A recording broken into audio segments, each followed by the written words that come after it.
Jadi kita akan bahas tentang Jonathan Galindo. Tahu kan? Tahu. Gue lebih tahu pasti. Enggak, berarti dia malam ini intinya dia nggak bisa tidur sama. Dia diteror abis-abisan sama Jonathan Galindo. Dia ngerasa kayak gitu. Nah, tiba-tiba ada apa tuh? Nah, nggak lama di sini TV-nya jatuh sendiri. Anjir, kacanya dia akhirnya dia keluar rumah. Pas dia Wah, keluar, gila sih. dia lihat, oh ini dia Jonathan Galindo. Wah, anjing. Anjing, kok bisa deket banget ya? Karena terus-terusan di. Gila, tapi hebat banget loh Jonathan Galindo. Wah, Dukun Indonesia kalah. dia selain bisa hacker elektronik, hacker pikiran juga bisa. Kan? Hacker hati. Hacker. Oke. Kalian penasaran? Sama, saya juga. Ya. Selamat Balik. datang di rumah. Krishna. Lu ngapain begitu? Kan biasanya balik lagi. Oke, terus kali ini kita mau. Oke, kali ini kita lanjut di minggu. Oke, kali ini kita lanjut nih Mon. Kan di sebelumnya kita udah ngebahas tentang kasus besar banget nih yang lagi viral di Spanyol tentang Jonathan Galindo, seorang penjahat pedofil yang berdandan ala kartun Disney, ala Goofy, yang menculik anak-anak kecil dengan melalui media sosial, jadi di chat bla bla bla bla bla, akhirnya diculik dan mendandani anak-anak kecil itu dengan karakter-karakter Disney juga. Jadi dia mengalami kelainan orientasi seksual juga kayak gitu lah. Nah, itu udah kita bahas sebelumnya di video pertama. Nah, kali ini kita akan bahas tentang keanehan-keanehan dari kasus Jonathan Galindo menurut kita berdua berdasarkan beberapa riset yang udah kita lakukan ya. Oke, langsung aja ya Mon ya. Ini dia beberapa keanehan dari kasus Jonathan Galindo. Ternyata memang Jonathan Galindo itu dulu udah pernah di penjara Mon, ditangkap di tahun 2013. Disinilah akhirnya gua mencoba untuk, karena kan kita kan kerja di dunia TV nih Mon, jadi gua ngelihat ini tuh kayak kok agak kurang apa gitu ya, kurang meyakinkan gitu. Kayak kurang jago gitu. Apa gitu ya kan? Oh, gua anjing kayak lu bangsa.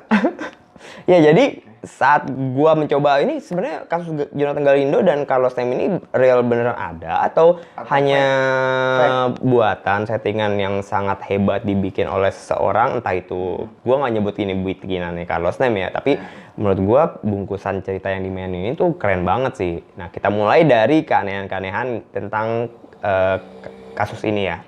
Nih, yang pertama, yang tadi gue bilang dia kan katanya di penjara tahun 2013. Ya, di 13 ini ada buktinya di Texas Tribune Mon. Betul. Jadi dia di sini di penjara tahun tanggal 4 bulan tanggal 16 bulan 4 tahun 2013 di sini ya. Nah, dia ditangkapnya di Texas. Nah, yang pertama adalah Jonathan Galindo itu orang Spanyol. Orang Spanyol. Kalau Texas itu di London.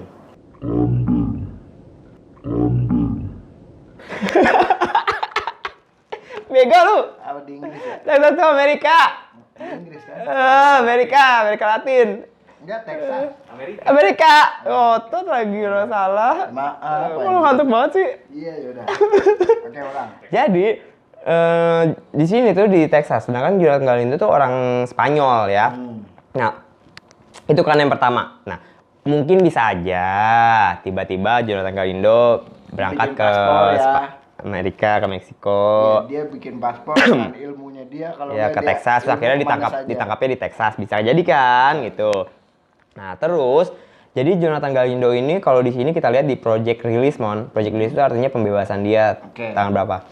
Pembebasan dia itu tanggal 16 bulan 4 tahun 2022 karena dia maksimal penjara 9 tahun. Oh, 9 tahun. Ya, 2022. Berarti 2022 itu 2 tahun lagi ya kan? Berarti harusnya secara nggak langsung dia posisinya masih di penjara. Kayak gitu. Nah, terus yang hebatnya adalah dia lahir nih, DOB ini apa? Kelahiran. Ya, date of birthday. Itu hari Valentine. Oh, iya betul, Februari. Lu nggak pernah ngerayain Valentine ya karena jomblo ya? Nggak pernah.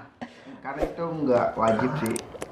Bodoh amat. Jadi dia tuh hebat banget. Dia lahirnya tuh 14 Februari pas banget nama dia pas banget di hari Valentine. That's why mungkin nama dia ada Valentine-nya Jonathan Valentine Galindo ya kan. Nah, ada lagi keanehannya Mon. Kalau kita lihat di sini, lu tadi Jonathan Galindo, gue ceritanya dia tentang apa? Dia tentang pedofilia. Pedofil. Berarti harusnya dia tertangkap gara-gara kasus pedofilia dong. Betul. Dia kejahatannya di sini bukan pedofil seksual, Mon. Apa? Tapi perampokan. Robbery. Robbery itu artinya perampokan. Kata siapa lu? Ya Allah, itu bahasa Inggris. Oh, bahasa Inggris. Iya, robbery itu perampokan. Nah, robbery with ini with. Jadi robbery perampokan ini with. With VPN. Salah. Bukan. Ih, bahasa Inggrisnya jelek banget. With DDLY WPN. Itu singkatan. DDLY itu deadly.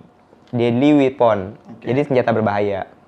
Wow. Aneh nggak sih? Wow. Enggak, tapi mungkin aja ini beda orang, nggak?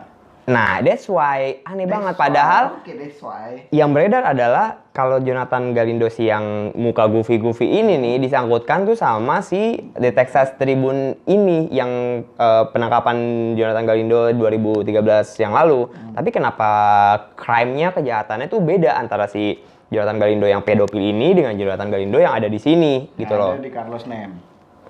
Hah? Iya dong. Ya. Kok iya?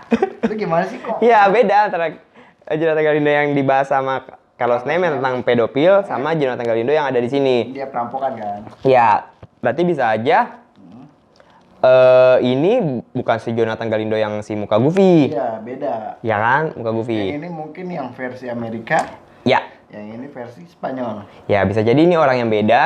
Akhirnya disangkut-sangkutin kalau disama-samain kalau ini adalah si Jonathan si pedofil. Betul. Nah gitu. Atau bisa jadi ini emang dia. Tapi Tapi kok emang kok udah bebas gitu, harusnya nggak bisa bebas kan. Nah terus gue nemuin keanehan lain secara kita kerja di TV kan. Jadi ya hal kayak begini, bumbu-bumbu cerita kayak begini kita sedikitnya sudah katam lah. Lanjut ya. Oke. Ke videonya si Carlos Nem di YouTube yang tadi kita lihat yang ada voice note itu, Mon. Nah, nih part ini, Mon. Ini katanya kan itu kan suara-suara anak kecil katanya culikannya Jonathan Galindo kan? Iya. Yang kita lihat tadi kan. Dari mana si Carlos Nem bisa dapat voice note suara-suara Itu anak yang gua kecil pertanyakan tadi. korbannya Jonathan Galindo? Iya. Pertama. Terus kalau memang ini bukti Jonathan Galindo voice note, kenapa dia hanya capture bagian ini aja? Bagian itu aja tuh, ya kan pas voice note aja. Iya. Pasti harusnya ada obrolan-obrolan di atasnya dong yang bisa Betul. jadi bukti untuk kepolisian. Atau dia dapat dari orang. Iya, Dari atau ini. memang itu bukti screenshot si Iya. Jonathan Galindo, dia katanya bisa menggunakan itu buat bukti ke kepolisian. Betul. Menghajar si Jonathan Galindo, menangkap Jonathan Galindo, itu anehnya.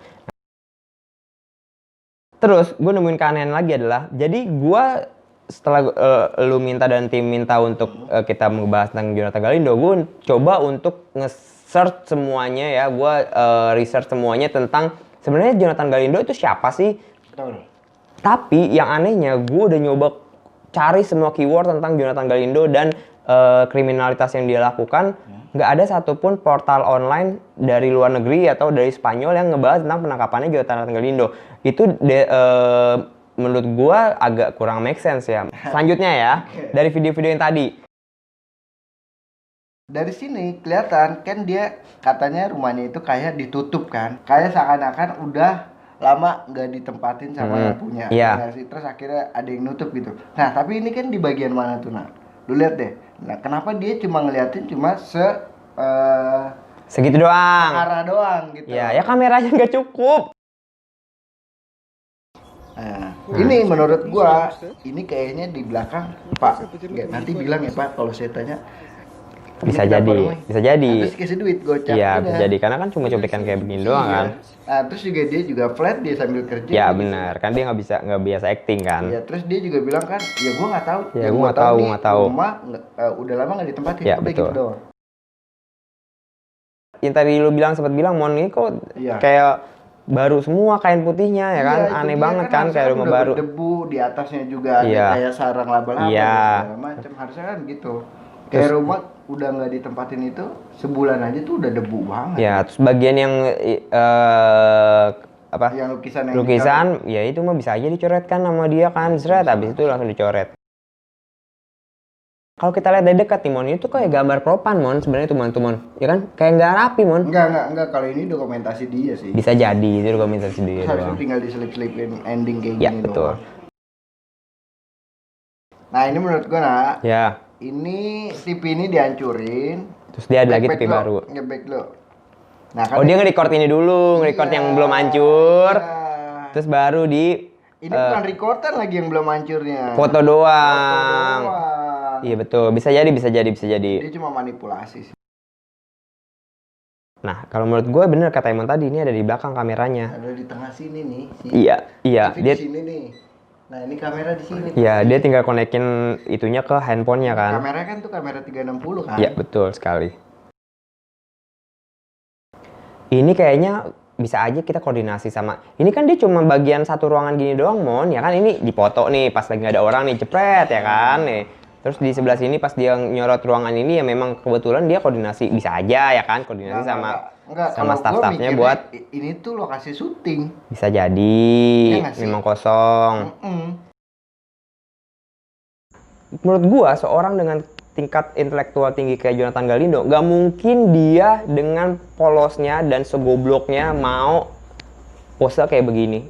Seorang psikopat pasti punya plan tuh 3-4 step di depan orang yang bakal dia kerjain Mon gitu Mon. Kalau memang katanya Carlos Nem itu Jonathan Galindo hacker, kenapa si Jonathan Galindo nggak tahu kalau Carlos Nem lagi nelfon polisi? Betul. Bener nggak? Harusnya dia bisa langsung istilah gampangnya ya connect dengan handphonenya Carlos Nem, dan istilah gampangnya adalah dia langsung bisa shutdown si handphonenya Carlos Nem dong. Maksudnya ditutup sinyalnya biar supaya Carlos Nem nggak bisa nelfon si 911. Di sini gue ada keanehan sih. Itu sebenarnya yang tadi lu bilang kan harusnya bisa dibuka dari dalam. Harusnya dari cewek itu bisa diinterogasi lebih lanjut. Iya, harusnya kan lu saksi. Iya. Lu tahu ini dan bla bla bla kan dikulik terus dong. Iya. Ini harusnya nih Mon, kalau emang ini beneran polisi beneran nih di video ini yang disiarin ini, harusnya ada klarifikasi dari kepolisian tentang kasus Jonathan Galindo. bukan kasus ibu-ibu yang tadi. Ibu-ibu yang kejebak di kita gabungin aja ya sama yang proses penangkapannya Jonathan Galindo ya. Kenapa akhirnya kalau menurut gua pribadi ya, kenapa akhirnya kepolisian tidak mempertanyakan hal ini tentang penangkapan Jonathan Galindo dan penangkapannya si yang penemuan si ibu-ibu yang di mobil. Ramuan kali jauh. Penemuan ibu-ibu yang di mobil itu karena memang polisi nggak ngerasa melakukan hal itu, ya kan? Jadi menurut polisi ya udah aman-aman aja. Ini tau bukan dari aparat kepolisian gua yang udah melakukan. Mungkin gini sih menurut gua. Mungkin polisi itu mikir ya udah mungkin ini kontennya dia. Nah, itu. Kasusnya Jonathan Galindo ini dinamain sama dia CR7. Oke. Ya, ini semuanya kasusnya nih. Nah, di samping-sampingnya itu ada banyak banget instastory dia yang lain.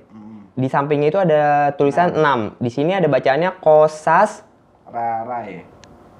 Raras. Kalau kita artikan Cosas Raras itu bahasa Spanyol, kalau kita artikan ke bahasa Indonesia itu adalah hal-hal aneh. Ya, hal-hal aneh.